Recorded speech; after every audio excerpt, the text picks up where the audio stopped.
Բادرազմի մեջ ենք, լուրջ է բաց բادرազմը, մեր բոլոր ուժը պետք է զորաշարժել այս բادرազմի համար, որովհետեւ շուտ վերջացնենք։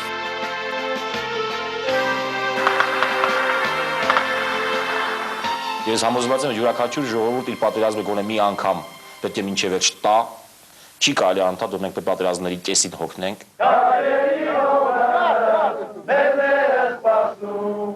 Մեր պատմության էջերը ցանկացած էջը արինով լեփրեցում են։ Մենք միշտ հավատացել ենք հարատև խաղաղությանը։ Յուրը հավատ ենք եղել հենց այդ բնակավար։ Պատերազմից հետո ուսներս թափ ենք տվել եւ մոռացել։ Մինչև հաջորդ պատերազմ։ Ստե կային նաև Հայաստանից եկած ջոկատներ, մեր հարազատները, մեր եղբայրները, որ հիմա կարելի ասել, այ հերոսությունը կատարել են իրանք։ Մենք մեր պարտքը, մեր տան, մեր հողի համար ենք այն։ Չնայած այս հողը նաև այդ տղերքի հողն է, ստեից սկսում է Հայաստանի սահմանը։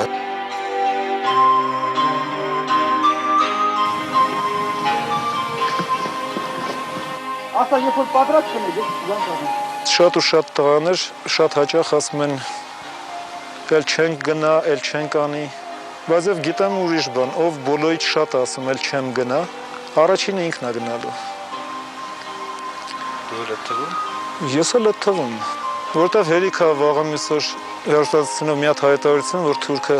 մի կիլոմետր խորացել է, ու մյուս օրը բոլորն էլ գնալու են։ Когда-то выпили шампанского.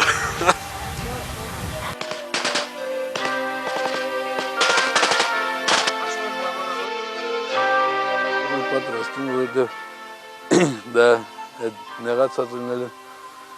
կարելի ասել սոցիալական բնույթ է հարցում ես համարում, դա ներկայիս վիճակում սոցիալական անարդարության հետևանք է, բայց երբ որ խոսքը վերաբերում է հայրենիքի պաշտպանությանը, բոլոր բաները հետ ենք անում եւ առաջինը հայրենասիրությունն է, իհարկե ես չեմ կասկածում մեր տղաներին։ Օրնի բունդրվում է ինքարին նոր կարը եւ անունն է մեր հայ շինարար։ Այսպիսի մի ասացված կա, որ զինվոր չի այն զինվորը, որը որ չի երազում գեներալ դառնալու, բայց գեներալ չի այն գեներալը, որը որ դադարում է ոգով զինվոր լինելուց։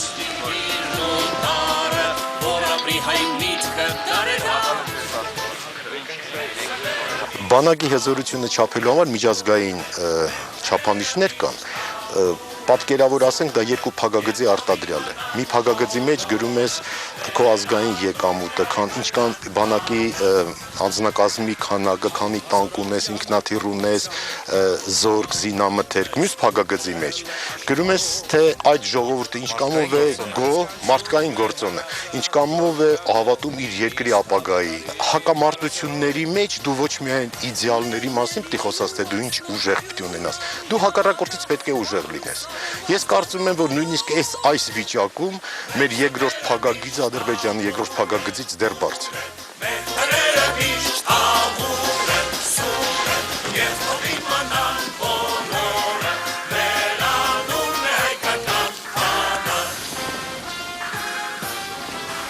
Կա այդ ոգին եւ այդ հնարավորությունը յուրաքանչյուր այսպես ագրեսը որ պատասխան ունեն մեր հողի վրա եւ շարունակի ուրիշ հողի վրա այսպես։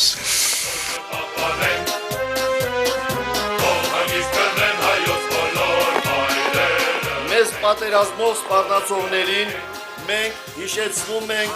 խոսքը սուր բարձրացնողը սրից կընկնի։ Այս բառերի անհերքելի ճշմարտացիություն իրենց կյանքով ու մակարումով վերահաստատել են մեր ժողովրդի լավագույն զավակները, մեր հայերի սերունդը, մեր սերունդը, իմ սերունդը։ Թող ոչ ոք չկասկածի, հարկեղած դեպքում նույնը կլինի նաև այսօր։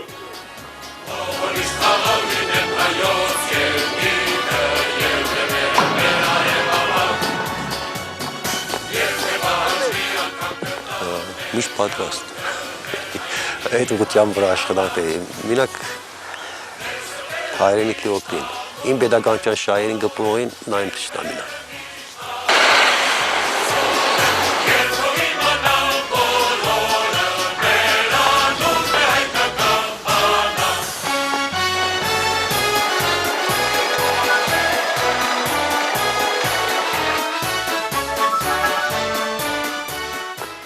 Անկախության տոնն այսօր մեր հայրենակիցների համար սկսվեց ավանդական խորհրդանշական այցով։ Մեր հայրենակիցները հանրապետության նախագահի գլխավորությամբ Եռաբլուրում հարգանքի տուրք մատուցեցին հայրենիքի անկախության համար իրենց կյանքը զոհաբերած հայորդիների հիշատակին։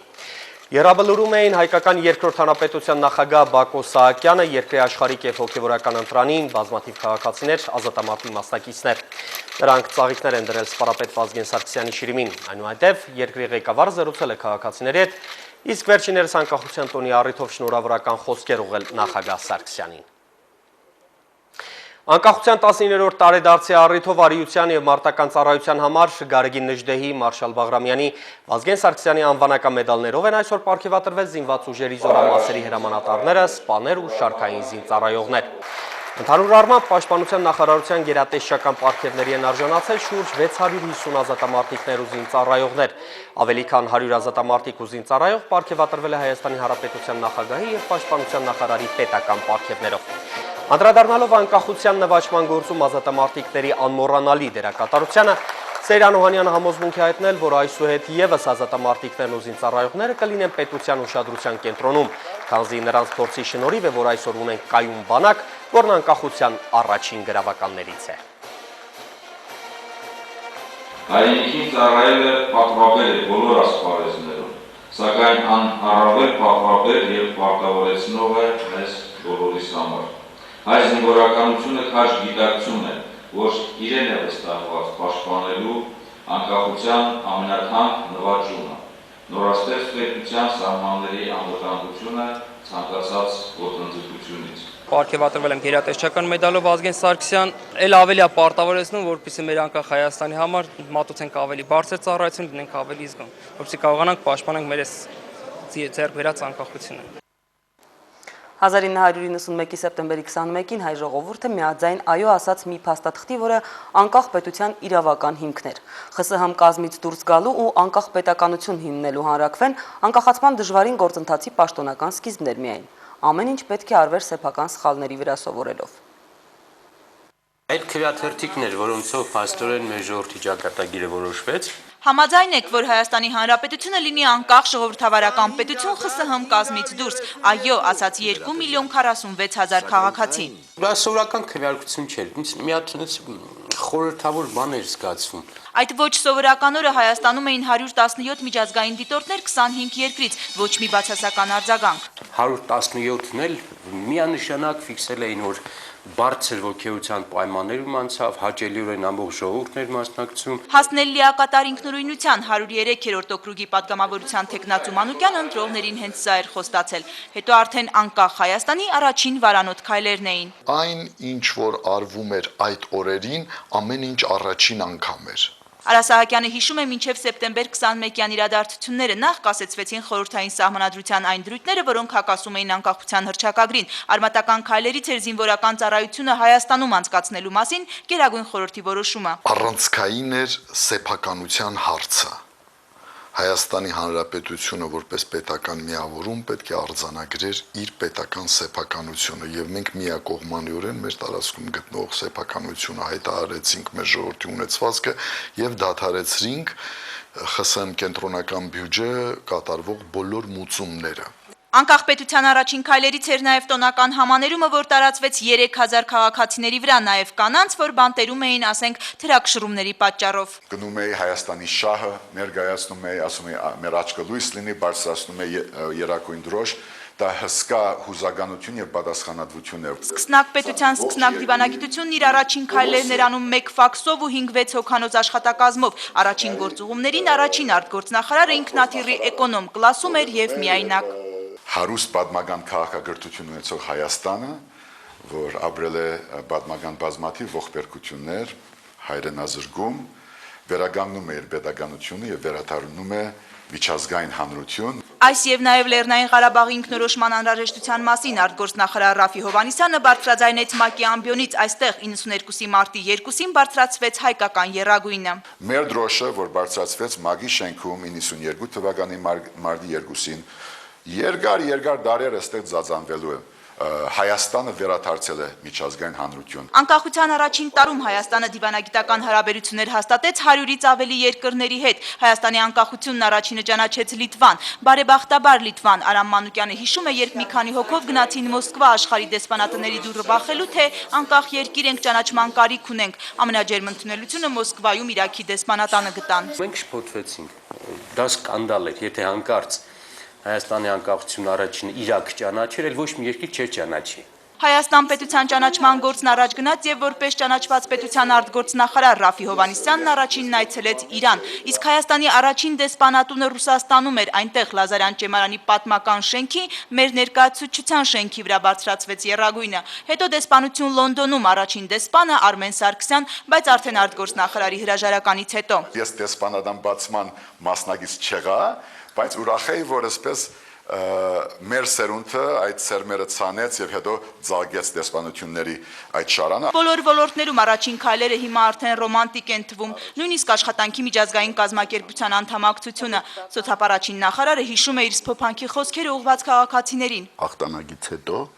մենք շատ լավ կապրենք։ Աշոտ Եսայանն առաջին քայլերից հիշում է զբաղվածության կենտրոնների սոցիալական ծառայությունների ստեղծումը, մարդասիրական օգնության բաշխումը։ Օրական ես առնվազն մի 50-60 մարդ էի ընդունում։ Նաև այն, որ Հարավային Կորեայից ստացված 12024 նավթավարներից ոչ մեկը նախարարությունում չմնաց, այդտեղ վարում էին խորհրդային ժառանգությունը Լենինի հատորները։ Կես ժամ տականում էին բոլորը ձեռնոցներով։ Կառավարության նիստերը հրավիրվում էին ամեն երկուշաբթի առավոտյան 9-ին, նիստերից մեկի ժամանակ սոցիալնախարարը հենց հայց ռուսական 500 ռուբլին ցույց տվեց, ժամանակն էր հայկական դրամ ունենալ։ Իսկ հայկական առաջին անձնագիրն արդեն տրվել էր ամենայն հայոց կաթողիկոս Վազգեն Առաջինին, ազգային հերոսի առաջին կոչումները նույնպես Վեհափարին եւ ակադեմիկոս Վիկտոր Համբարձումյանին։ Անկախ Հայաստանում գրանցվեց նաև առաջին կուսակցությունը, հանրապետականը ընդհատակից։ Մի խումբով գնացինք արտարարության նախարարություն, մեզ տվեցին համար 1 վկայականը հանրապետական կուսակցությանը որպես